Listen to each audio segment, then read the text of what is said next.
I'd like this evening to just share a few thoughts with you about what I would like to call the queen of the virtues, gratitude.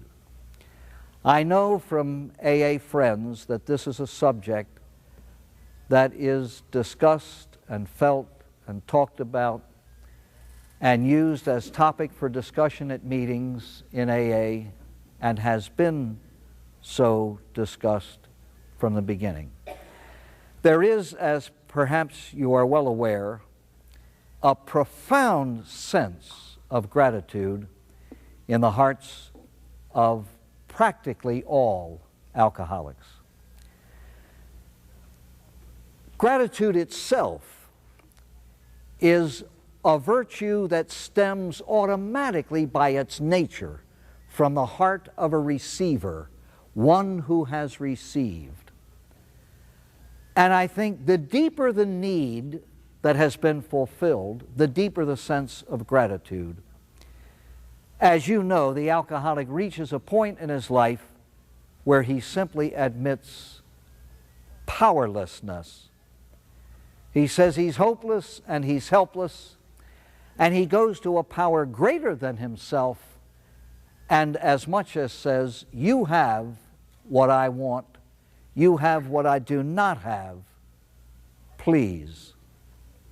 And when it is given, the sense, this feeling of liberation and freedom causes a sense and a feeling of gratitude to blossom almost immediately and stay.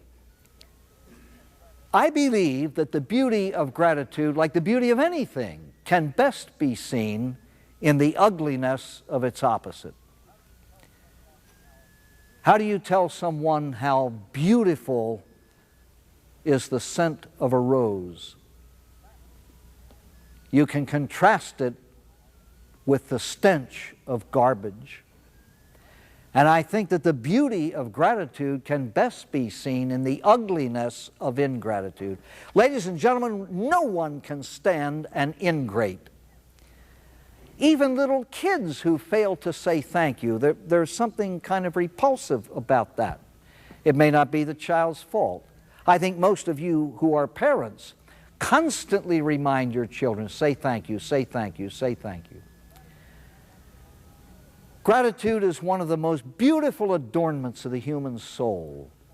In fact, a friend of mine calls gratitude the Paschal candle in the cathedral of the human soul, which lends it light and warmth. I believe that gratitude is what makes little people big. Gratitude transforms a small heart into a big one. Gratitude is the loveliest, I think, of them all. The ugliness of ingratitude, I've always referred to it as the halitosis of the soul. It is the only thing that makes God turn His face aside. I heard a man say that the prayer of the ingrate is an insult to the face of God, because the ingrate is reaching as high as he can reach to get, and the grateful person stoops as low as he can stoop to give. Because implicit in gratitude is the desire to share the gift. I have heard it said that gratitude is the only coin with which man can buy God. I feel very strongly, and I hope not irreverently, I do not mean to be flippant when I say that God is a sucker for gratitude. Why is it that gratitude occupies such time in the thought and in the speech of the alcoholic? I think that to appreciate the beauty of sobriety, one has to contrast it with the ugliness of the disease. There's a lot of medical research that has given us a whole lot of facts about this disease, a physiological addiction to a chemical. But you and I know from the words of the big book, Alcoholics Anonymous, that the most powerful descriptive definition of this disease is soul sickness. It is a physical disease whose repercussions are mainly spiritual. The human body is one of the most magnificent machines ever devised. It can stand punishment and pain almost beyond imagination. How many hundreds of hangovers does the average alcoholic go through in a lifetime? How often have people been this far from death and survived? And in the treatment end of this disease, those who are involved in it know that some people who come close to death are up and about within a matter of days. I'm not saying that it doesn't damage permanently. In some cases it does. In some cases the brain damage is irreparable. Sometimes liver damage is irreparable. But in the main, the human body bounces back and bounces back and bounces back from a lot of things. The damage, as I've said this so many times in so many other talks, but I think it is of utmost importance tonight to understand the depth and the nature of this illness. It robs us of freedom, I heard a man say. Freedom. This is the one ingredient essential to the human being to fulfill the purpose for which he was created, to love God, to love neighbor as he loves self. If he isn't free, he can't love. If he isn't free, he can't fulfill the purpose for which God made him. And so he winds up frustrated. He winds up isolated from those three things. The three relationships he was created to have are all but destroyed. He's isolated from God because he isn't living the way he knows God intended him to live, because he's living against his conscience. Every alcoholic lives for a greater or lesser period of time in denial. A denial is a prostitution of the soul. The human mind is built for truth, not lying, not fallacy, not misconception, not half-truth. It's built for truth. And it is prostituted when it allows itself to accept and spread the lie. And the alcoholic not only verbalizes a lie, he lives it. The alcoholic lives a lie. Does not the alcoholic function in such a way as to try to get others to believe he's not drinking when he's drinking? Does he not cover up his drinking? Does he not lie about the escapades and on and on? And he does this for years. You cannot trample on your conscience without pain. So many alcoholics have been isolated from God to such a degree that many of them say there simply is no God that handles that problem. When Bill Wilson, the co-founder of AA, went out to people saying, get right with God and you'll be able to quit drinking, half of them turned him off. One change was made in the 12 steps. In step 2, he had said, we came to believe that God could restore us to sanity. And that term God was so threatening he had to substitute a much more generic term until the alcoholic had enough freedom from alcohol to be able to accept in the 3rd step God as we understood him. If a person is not living according to the rules that God has laid down and figures in his own sense of guilt that he is displeasing to God, how can he have any kind of peace within himself? He hates himself.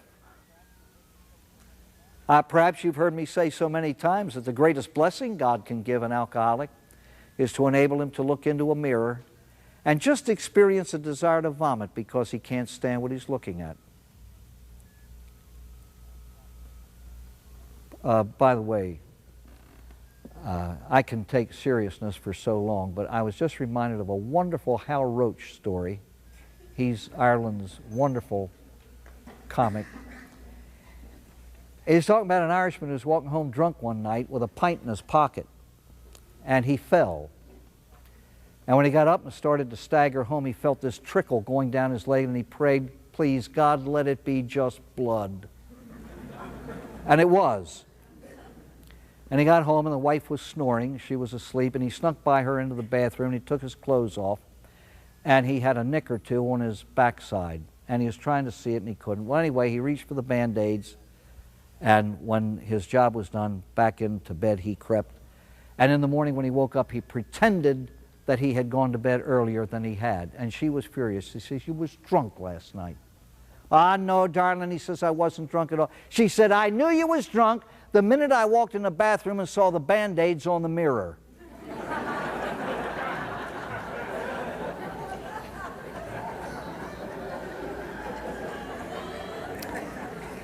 You see, the disease does do things to alcoholics and makes them function in a rather wacky way. And I've often said that if we didn't laugh, we'd cry as we discuss this disease. The alcoholic is then isolated from fellow humans. Who was it that said the alcoholic is alone in a crowd? Whoever said that didn't even come close. The loneliness in the heart of the alcoholic is indescribable. He's like a swimmer isolated under the surface of the water, knowing that soon his lungs will burst and it'll all be over. He's like a prisoner, locked alone with no jailer around. He wonders whether he will ever be free. All of a sudden, somebody leads him to the garden of sobriety and opens the door and ushers him through. It's like the swimmer whose head bursts the surface of the water and air is there and he fills his lungs with it. And the fellow who walks into the garden of sobriety and there is the well of sobriety and he gulps its pure water as if there were no tomorrow. And this feeling of being set free enters his soul. And he wants to tell the world about it. I think in AA, I have heard at open meetings many, many AA stories. And I have heard people of all ages, all stations in life proclaim their gratitude for their sobriety. But this is what I hear: whole lists of things to be grateful for, and very rarely, for whatever reason, I don't know, very rarely do I hear AAs say what they do to express the gratitude for these things. Every one of us on earth has a list, a litany of things to be grateful for. The alcoholic who describes himself as bankrupt in every way, body, mind, emotion, and soul, has practically everything to be grateful for. Number one is his life. Sobriety is life. You and I know that this is a terminal illness. If the alcoholic does not stop the drinking, ultimately it will stop him. And so automatically all alcoholics have a list of things that each has to be grateful for. They differ in emphasis, they differ in degree, but fundamentally all of these things every alcoholic has on his list. Peace of mind and peace of soul, this thing that we call serenity.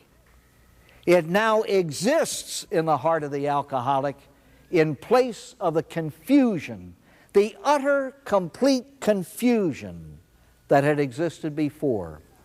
He doesn't know which end is up precisely because he has lived with a drugged brain. He's in a fog. Everything is hazy. Everything is gray. The fog has lifted. The confusion is gone. He knows what to do. Trust God, clean house, help others. Dr. Bob's 6-word summary of the 12 steps.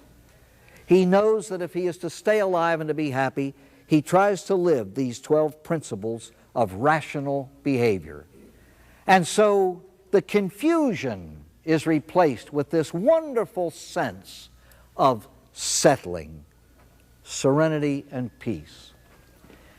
One of the things that he has missed most is respect for himself. How often have any of you in AA meetings ever heard this expression? I like me now. And I like me now because I'm living the way I believe God intends me to live. And so, self-hatred is replaced with self-respect. The confidence that I am a human being, I am capable of living. I am capable of accomplishing. Above all else, I am capable of helping another human being. Self-confidence replaces the utter helplessness. The alcoholic says, I couldn't even help myself. How in the world could I help somebody else? Now he can. Now he can. Faith, a deepening of his faith in a power greater than self, because he has experienced it. And it takes the place of despair. I have often said despair is one thing printed on the sheet of a theology textbook.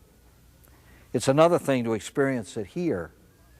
Again, like a lot of pain, it's indescribable. Hope takes the place of desperation. I have heard at graduations in treatment centers these words: when I walked in the front door of this place, I simply felt hopeless. I was hopeless. This was my third or fourth or fifth treatment. This will be another of the same. There was just no hope. Courage takes the place of fear.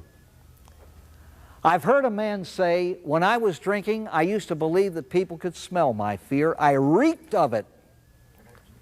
They always speak of the irrational fears in the soul of the alcoholic. He's scared to death and doesn't know what he's scared of. Fear is a universal feeling in the souls of alcoholics and addicts of all kinds. Fear. Don't know what you're afraid of. Just afraid. Afraid of the mail. Afraid when a telephone rings. Adult people, physically adult people, scared to death when the phone rings. Those fears are gone. It's replaced with courage. The alcoholic says, I can do things now I could never do before. I attempt things now that I would have been scared to death even to think of before. I walk up to strangers and offer them my hand and my help and my hope now. I would never have dreamed of doing that before. The respect of others. I wonder how many of you listening here right now have ever asked these questions. Will I ever again have the respect of those who used to respect me? Will I ever stop causing pain in the lives of those who love me? All of these questions had a kind of a note of desperation to them. But now I have the respect of other people, he says. I've earned it. I always tell alcoholics, if people mistrust you, they have a right to mistrust you. How many promises were broken? A couple of hundred? A couple of thousand? How many promises to oneself have been broken? As the alcoholic says, in my heart of hearts, the next time will be different. And it is different, it's worse. The broken promises. How in the name of God can I ever again in my life, ever be trusted? I will be trusted if I become trustworthy. And there's only one way to do that. Stay sober today. And when tomorrow comes, do it again. And then do it again. And again. And the contempt of others, and above all else, the pitying pity of others changes to respect. A clear conscience in place of guilt. Ladies and gentlemen, I have always said, basically, serenity is nothing more than peace of conscience. I'm living as I know I ought to be living.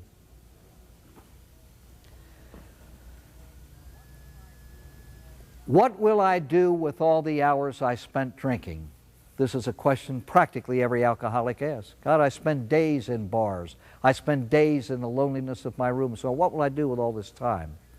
Stay sober and you will pray for a 36-hour day. You will. There are too many people to help. The loneliness has given place to the friendship of true friends now. Hey, what's going to happen to my friends when I go home from treatment? What do I have to look forward to? Let me tell you something.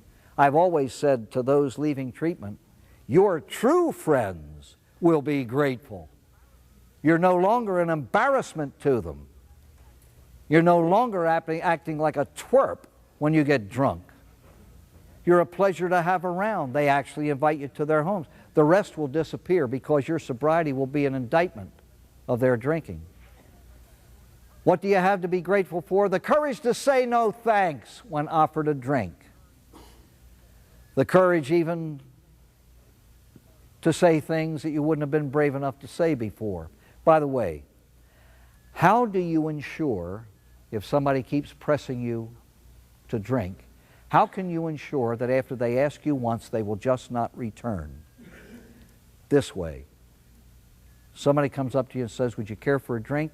You simply say, no thanks, but I'll take the money. They will not bother you again.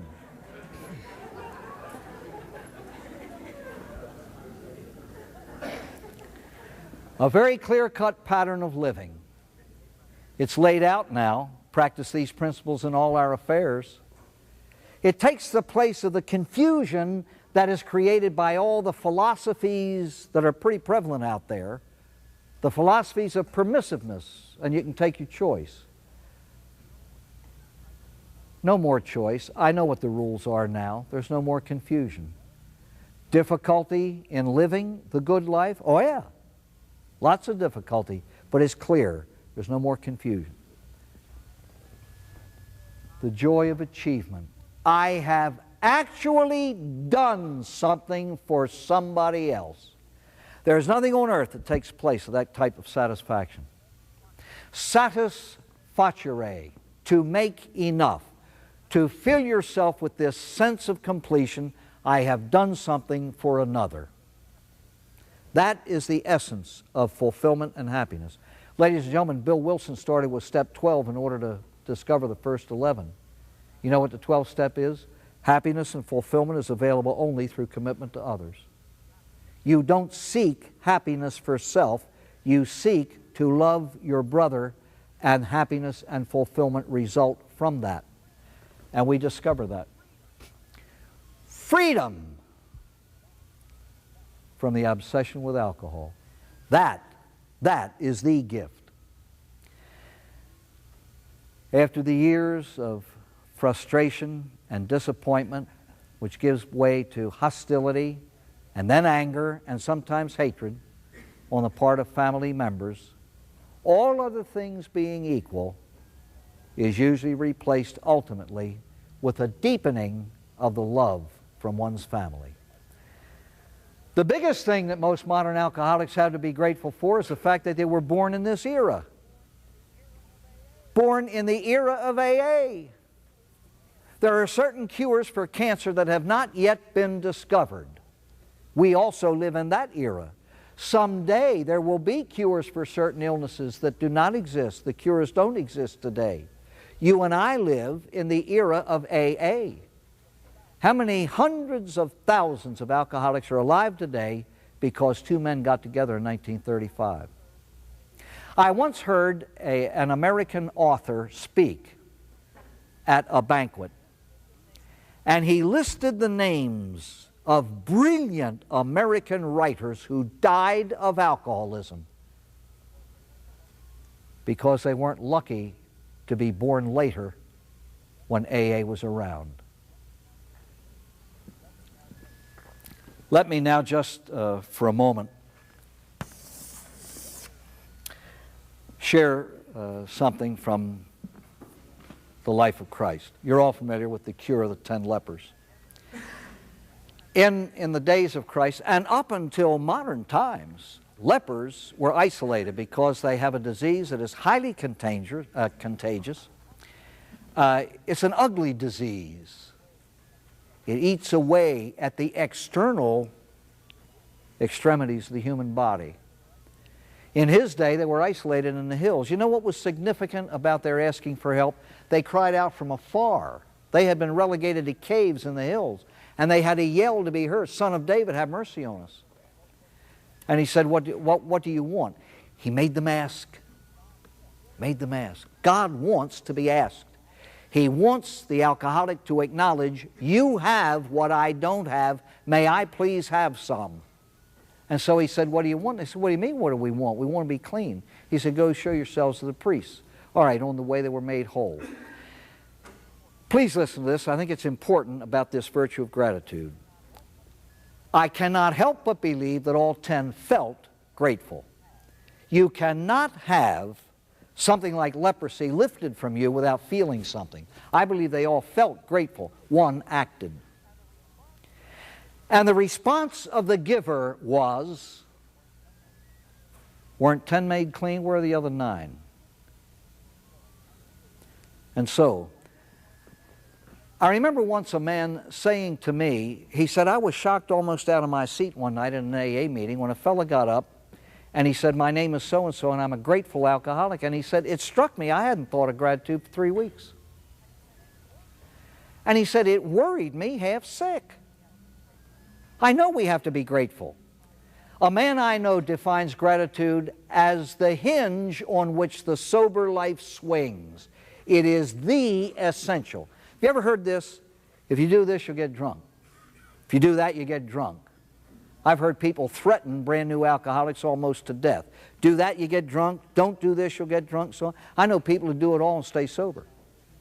Wouldn't give you a dime for their sobriety, but there are people, and you know a bunch of them too, they live their own lives, but they don't drink. I do not see how anyone can remain sober without gratitude. It is the hinge on which the sober life swings. You don't have to feel grateful, you have to be grateful. And I think that the essence of gratitude is step 12 of the AA program.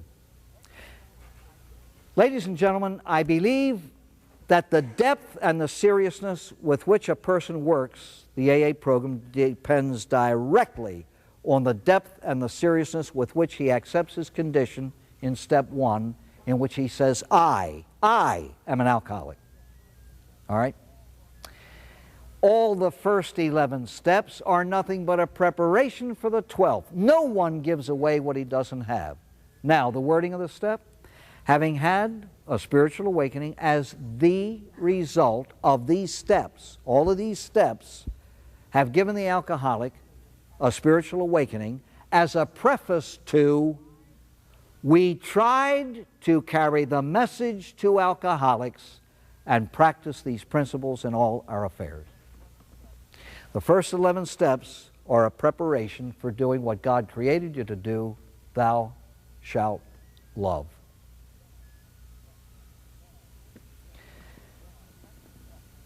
The 10th leper was grateful. He, as well as the other 9, felt it. He acted. I have heard it said, don't tell me you're grateful. Show me. I remember once a young man, friend of mine, happened to be an alcoholic, a member of AA, and he said that he had become disillusioned one Saturday night. He was on answering service for his area. And he had a list of 12 steppers. Now these are volunteers. These are volunteers. Here's my name, here's my phone number. And he said that a fellow at an 8:30 meeting had that whole room in tears with how grateful he was for his sobriety. He said he was absolutely brilliant, articulate and wonderful. He gave a whole litany of things like this that he was grateful for. And he literally had everybody in tears. When I come home from work now, my little girl hugs me around the neck and says, I love you, Daddy. I'm able to eat a meal and enjoy it. I'm able to experience and find happiness in the beauty of nature. I mean, he went great. Let's talk for an hour of how grateful he was. About an hour and a half after that AA meeting, this fellow got a call. A drunk was in need. Lived around the corner from this man. And he called him. He said, I have your name here. You're on the list, 12 steps. He said, there's a fellow called for help. Can you take the call? And this was the response. I'm tired.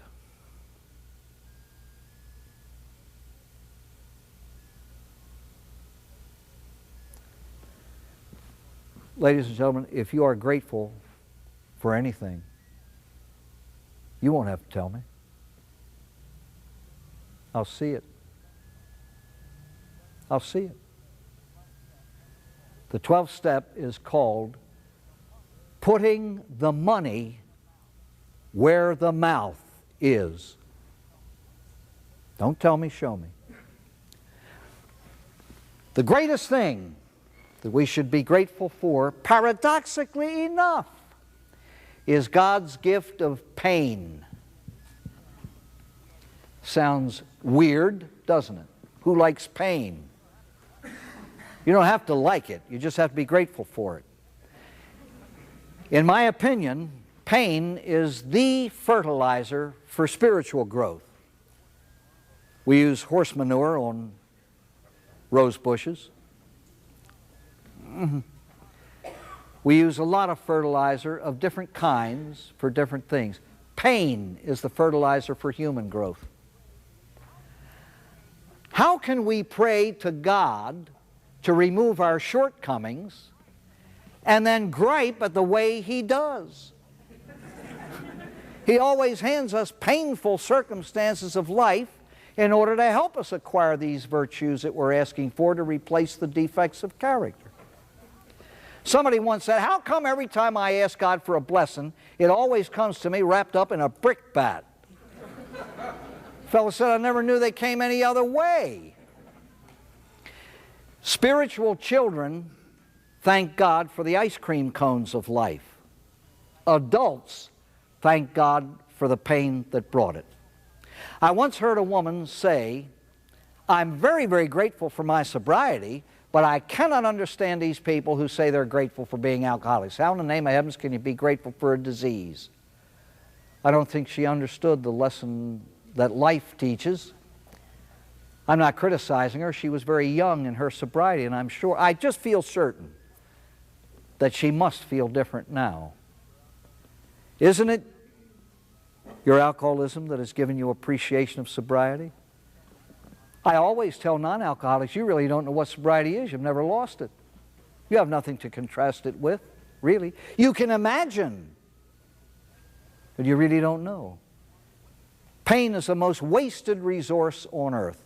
We never use it in the sense of accepting it and offering it up to God. There is an expression of gratitude, and nobody knows it but God and me. But gratitude is really expressed in carrying the message of sobriety to somebody else. Bill Wilson proved that by doing it. He proved it by doing it. The loveliest definition of gratitude I have ever heard in my life. It is the golden tray on which I offer to others what God has given me. Ladies and gentlemen, I'm 63 years of age. I believe that my life is well over half over. I don't think I'm in the twilight zone yet, but I can see dusk beginning to settle. And my one startling fear is very real because I know whereof I speak. It's not being grateful enough for what has come my way on this earth. It scares me. Oh, I can talk a good gratitude. Anybody can. That's easy. That's the easy part. But I know where I've failed, and it frightens me. The shortest, and I would hope to the dear Lord, the most effective prayer I say is one in which I try to order God every morning of my life. Make me grateful. Make me grateful.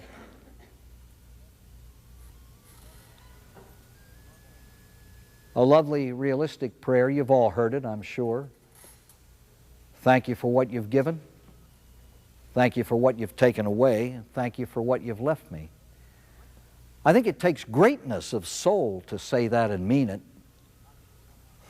I don't know whether I'm capable of doing that 100%. But I do know this, for what it's worth, I do have feelings.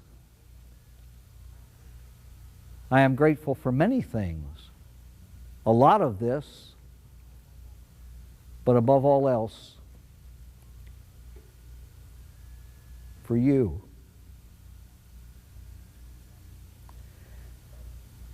And a lot of people like you who have made my life worthwhile. I thank you for that, and good night.